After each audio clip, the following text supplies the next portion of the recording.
What is authority file?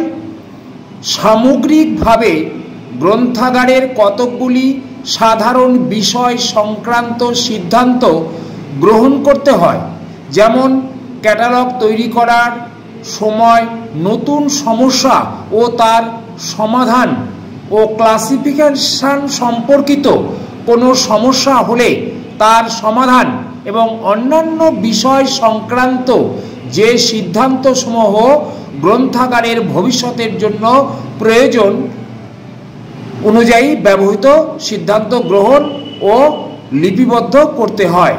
সাধারণ নীতি নির্ধারণ করার পরে নীতি রূপায়ণের জন্য গৃহীত সিদ্ধান্তগুলি একটি লিখিত রেকর্ডের মধ্যে লিপিবদ্ধ করতে হয়।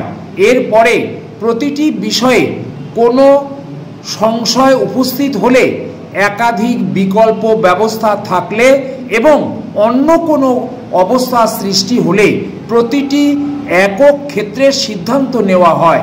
এই লিখিত সিদ্ধান্তগুলি যে কোনো সময়ের পথ নির্দেশক এবং ভবিষ্যতের দিক নির্দেশ রূপে ব্যবহৃত হয়।